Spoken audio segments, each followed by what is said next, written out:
Okay, we are doing goodness tonight. Goodness gracious, great balls of fire. That's when you're practicing Greek. You may want to, set it aside as part of your ordinary devotions. You read a chapter of the Bible and then you say, okay, now I'm going to rehearse lesson 3 or lesson 4, rather than just kind of try to brute force. Yep, I see that, Doug. Good. As you see Greek passages, you're going to start recognizing some words. And that's part of the fun of doing it first in English, or pardon me, in using the Roman alphabet, is that when you do see it in the Greek words, you'll go, hey, I know that word. So, goodness.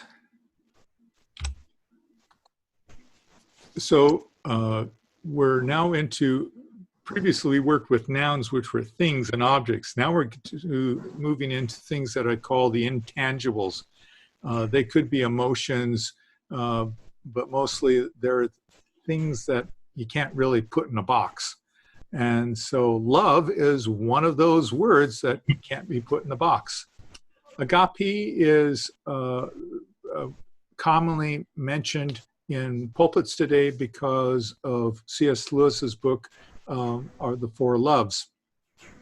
And so we have agape, eros, philos, and storge, or agape and storge, depending on how you learned your eta or your eta. Agape is that unconditional love. It's especially God's love for the ungrateful.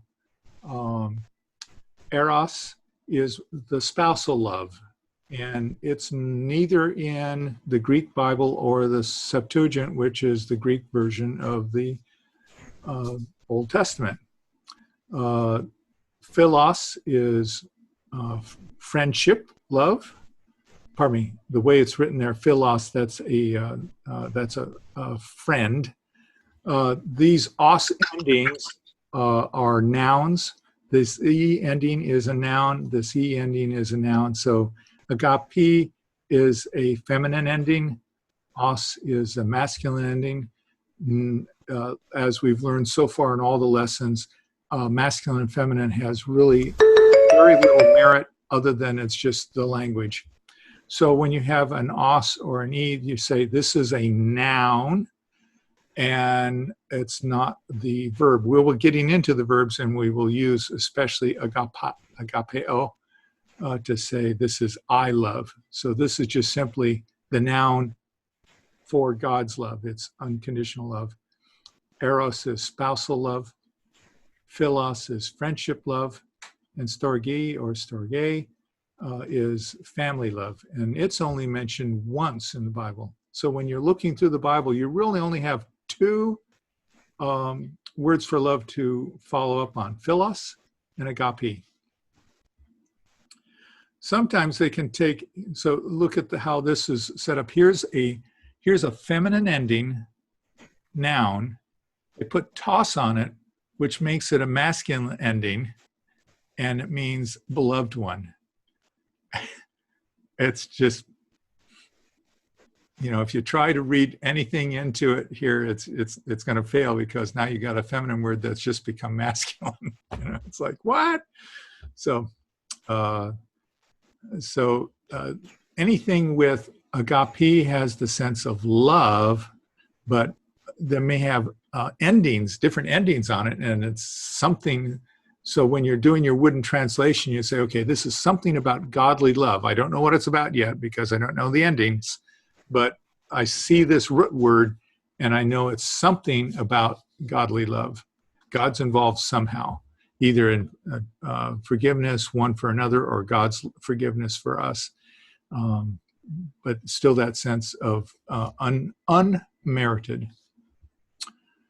While we're here, there are 2 great books I highly recommend. If you've never read them, they are well worthwhile, especially Till We Have Faces by C.S. Lewis.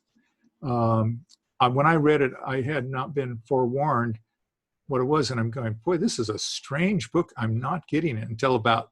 Same with me. Yeah, about 2/3 of the way through, I'm going, why is this story sounding suddenly familiar? You know, and it's the old Cupid and Psyche tale from the Greek dramas, and in modern terms, was the Cinderella story came from the Cupid and Psyche tale, and C.S. Lewis turns the whole tale on its ear by looking at it through the wicked stepsister's viewpoint. And it's a good book. Now that you know, I've given you the spoiler. Now go read the book. It's a fun book. The role of God is portrayed by the Cupid character, and the role of the Cinderella is played by the Psyche character. And you'll see already that if I put a U for that Y, suke, what word is that in Greek? Suke? Soul? Yes, very good. Also need to note that in classical Greek, so that'd be the ancient archaic Greek and the famous dramas and tragedies that are written in classical Greek, they use eros a lot and agape very seldom. And so the use in the old dramas was this eros had the sense of completeness. It was only later into the Roman era that the word just simply got debased to sex. And as a result, when the New Testament was being written, or the letters of Paul and others in Koine Greek, they said, we can't use that word, you know, it's been co-opted. And so they used agape. I can't verify the very next sentence. It says, eros does not occur even once in the Greek New Testament or the Greek translation of the Old Testament. I can only give it credit to Wolf Kratky. And if that's the case, then eros had already been corrupted by 200 BC. You may have heard of an author by the name of Agatha Christie. Mystery writer. Agatha comes from a Greek word, agathos, which means good. So she must be a really good writer because her name is Agatha, agathos, good. In previous places, I had the word charis. Does anyone remember what I said about charis, what the word meant? Grace? Yes. And here is the root K-H-A-R. Oh, that's a single letter. Kai. That's Kai. Kara. Kara is joy. Joy and grace are closely related to one another. They use the same root. So the way to think of kara as being joy is it's grace-filled.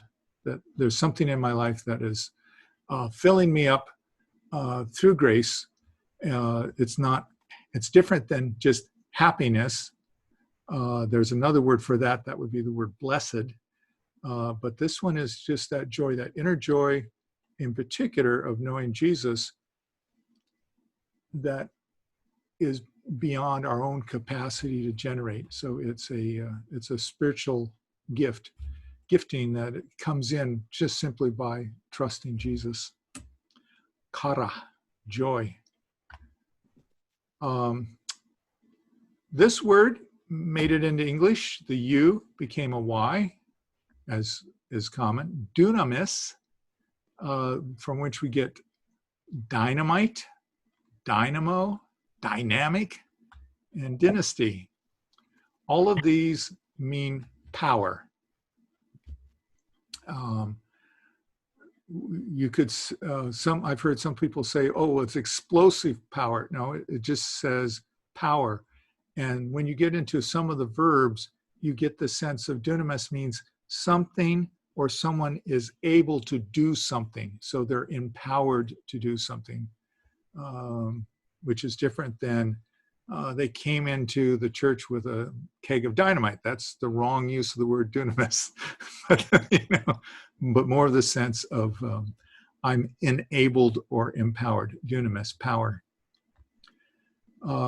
Irene, which we've looked at before for Irene, it means peace. Here's a new word. This is different than blessed. This is another word for to. It's almost a verb-like thing. It's to bless. It's you, which means Good. good. Logos. Word. Word. There you go. Yeah.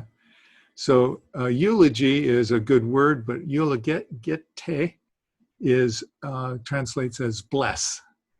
So if you're doing your wooden translation and you say so and so gave a good word to somebody, you would say they gave him a blessing.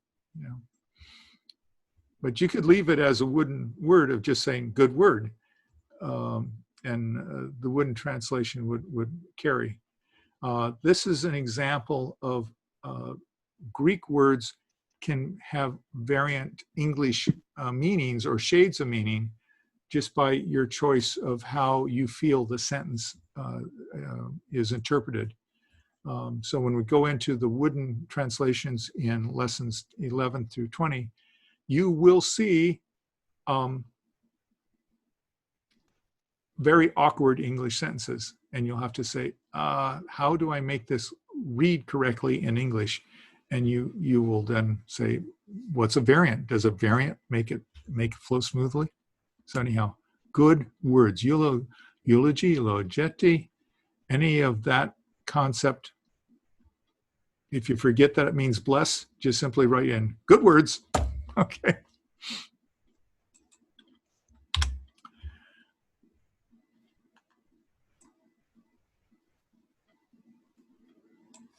More intangibles.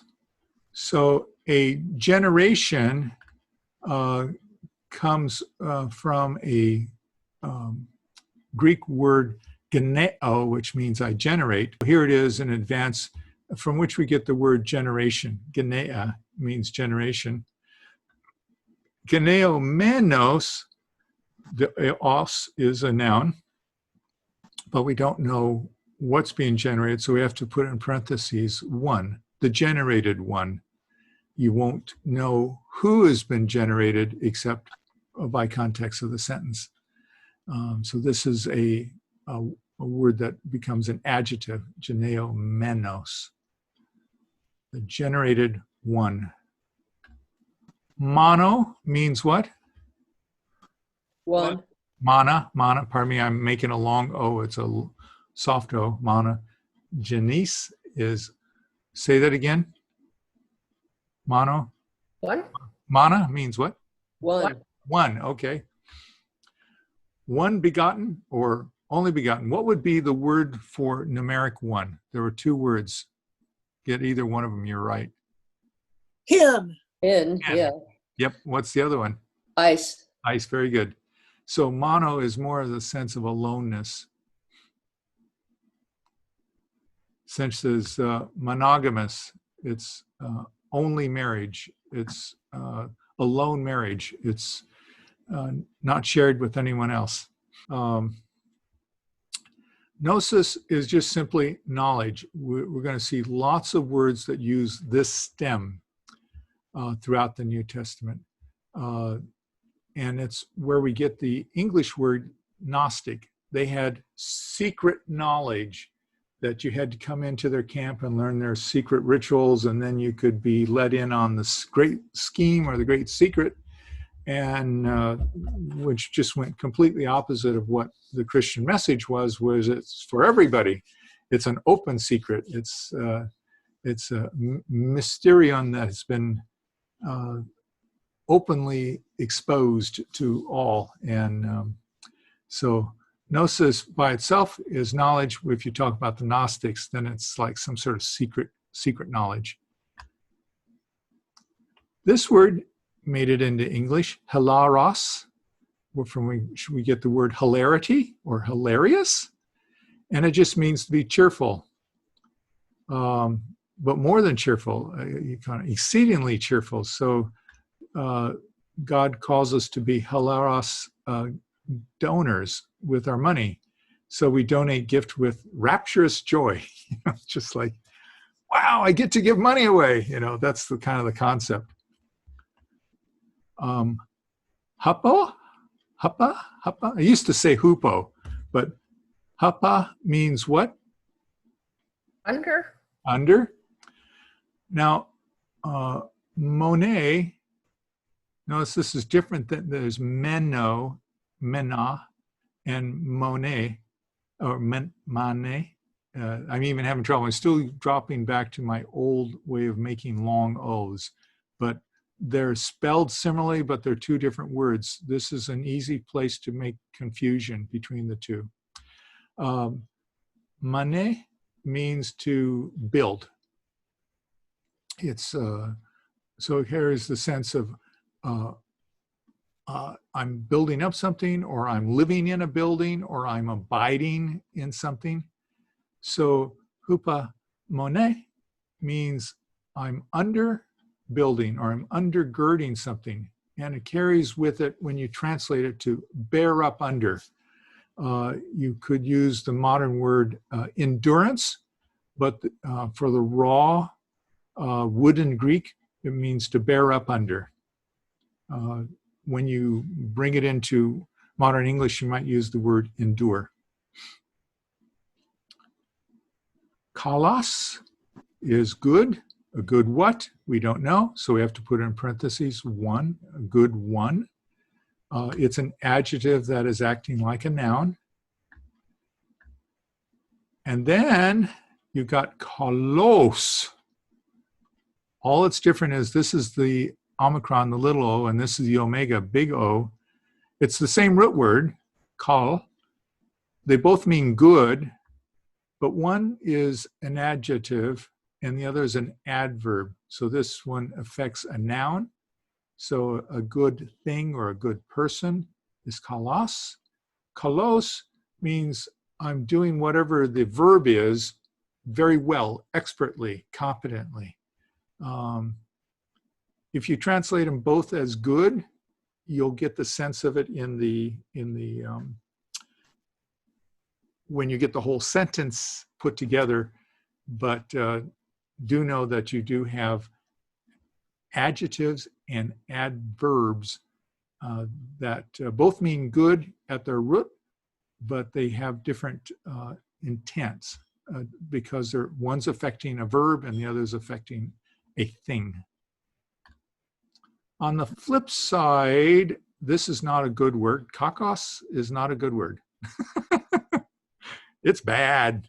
It's it can also, since it's an os word, it can mean the evil one or an evil one. If this said ho kakos, then you would say the evil one. If it was just kakos by itself, then it would be an evil one. It made it into English as cacophony. Phonos means what? Sound. And kako means? Bad.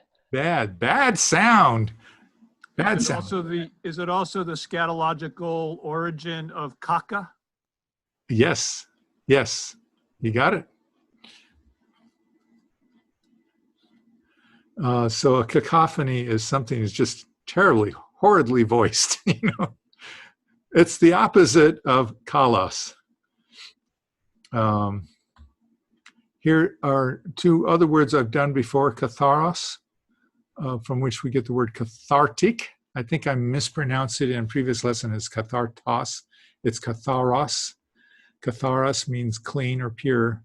If I stick that A in front of it, it says, make the word opposite. A in front of any of these words says, go the other direction. So akathartos, and there's the T, means unclean or dirty.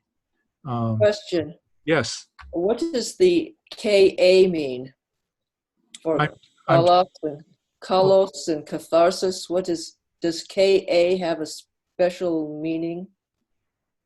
Splitting this next one out requires learning the root. So we're going to go to the root first. Thu mi ao is a verb. Ao is a verb, and tha mi ao means I burn incense, or I cause something to smoke, or I smolder.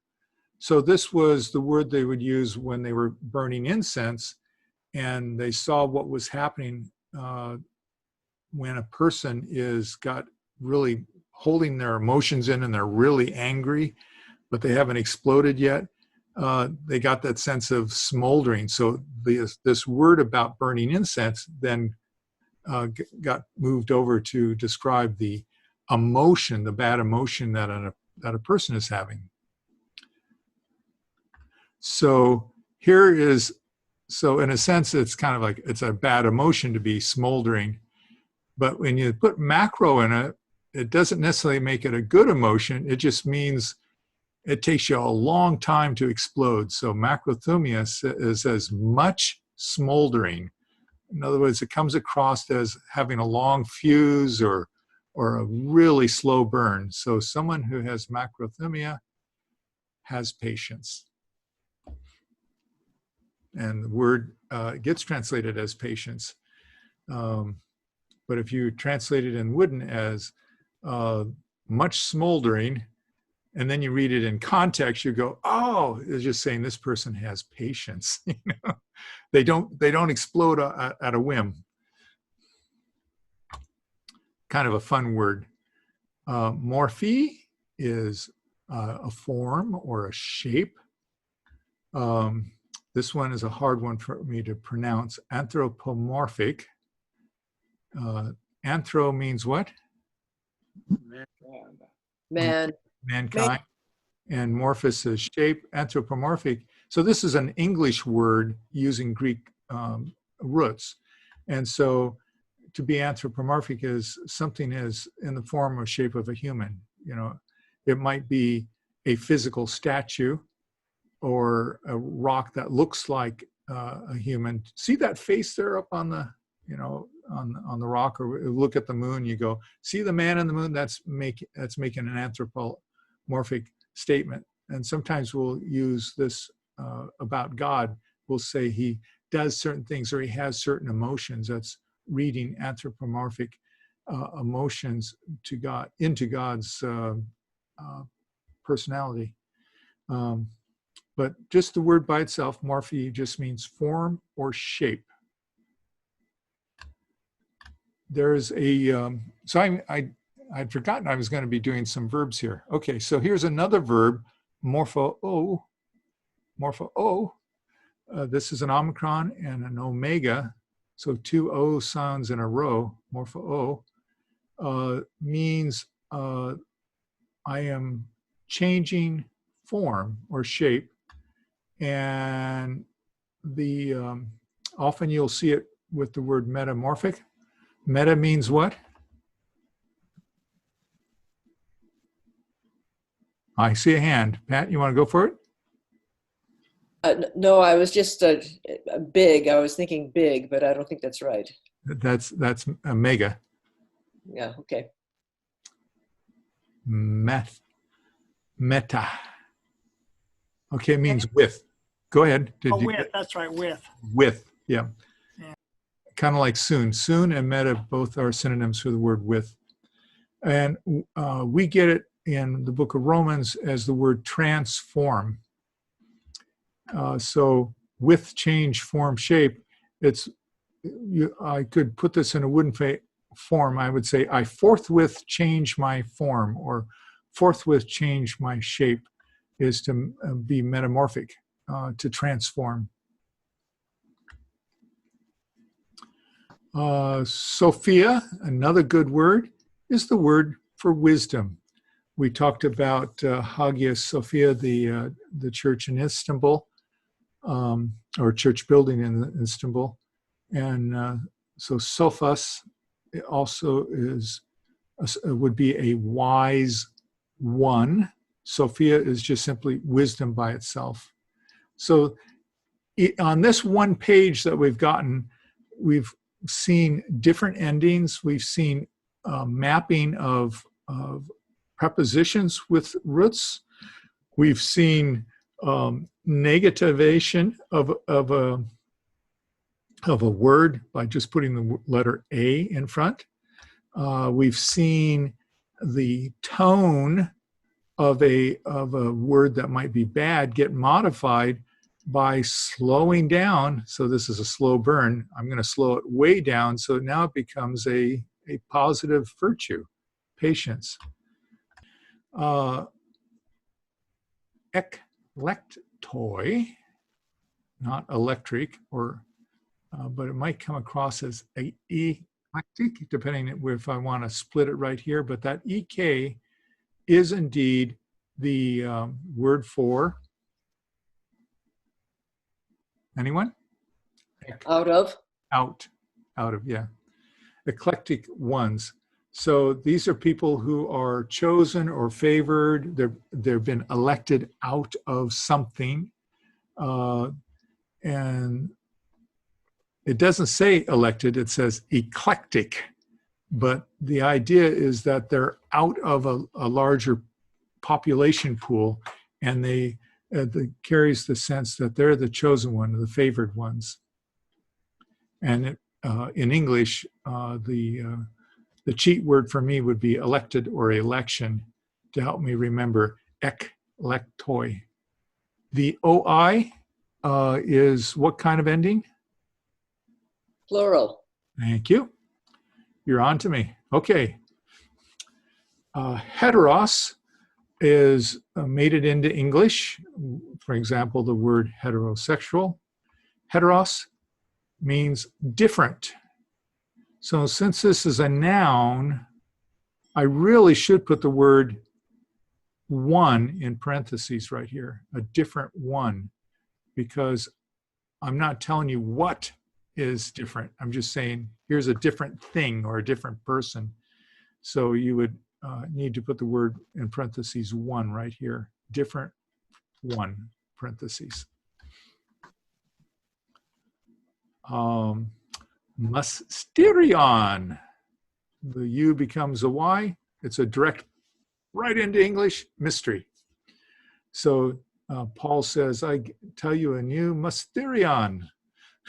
I tell you a great mystery. It's not a mystery anymore. Phony is sound. So we know about the word graphos or graphi. What does that mean? The writing. Writing. Or text, yes. So a phonograph is text or writings about sound. So I have a vinyl record. Those of us, you remember the vinyl records. There's scribbling. There's writing on that piece of plastic that tells us that something to do with sound. So it's kind of like a photograph is text about a light. You know, it goes through a camera lens and you get it on paper. Here, a phonograph is the same concept. A phonograph and photograph are English words, but it's using Greek roots. The same goes for telephone and stereophonic. All of these things are English words that are using Greek roots, which is why my big fat Greek wedding, the guy who is the dad in the family could always say, it came from Greek. Give me any word, I'll show you. So this is more of this same sort of thing. When we get done with this class, as this entire class, you'll go back and read English in a completely different mindset. You'll go, I know that Greek word. I know that Greek. I've seen that word before too. That's in the Greek. You know? You mean that many English speakers treat it as the omega, or many Greek speakers? Both. Okay. Many modern Greeks, since it's been since 1947. 1947, the Omicron was a soft O. By the year 2000, it's a long O. So they will say phobos in modern Greek, even though it's an Omicron. And if you ask them about it, they'll say, that's how you pronounce it. And modern Americans use a long O as well. So is it phobos or phobos? Have mercy and grace on whoever's speaking. If you understand what they meant in Greek, it's the right pronunciation. It's the only way I can deal with it. I listen to YouTube videos of trying to look for videos worthy of you to watch, and it'll go along and it'll just like, oh, this is perfect, this would be great. And then at the very end, they'll say, oh, and make a long O on it. I go, no, it's not a long O. It's it's an Omicron. Okay. Thank you for asking. Teloi, we've seen tele and telos. Teloi, OI is Plural. plural. Thank you. And so this is far distant ones. This is it's an adjective. The teloi is like who? What's far distant? You won't know until you get the whole sentence. So you would, in your wooden translation, you would put in parentheses ones because it's plural. Telescopic, television, telephone, anything on a tele just tells you it's at a distance. Okay, as you have noticed, I'm doing some repetition here, especially on the roots, so that it becomes anchored. Okay, now we get a quiz. I knew there was a quiz coming up here. So this review is about good emotions, good feelings. What would be the emotion of this that this teknon is showing?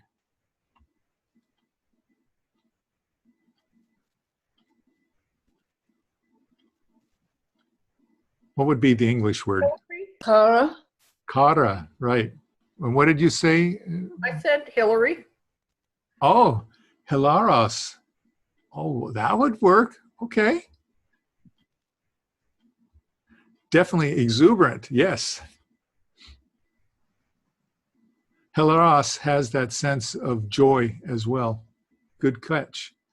If I'm putting book knowledge into my head, that knowledge is, what's the Greek word? Gnosis. This guy is obviously very cheerful, and I think this would be Laura. Laura. Yep. Laura. Okay. Here is someone who's got a heavy load. What would you? What would? Upomenos. Upomenos. Very good.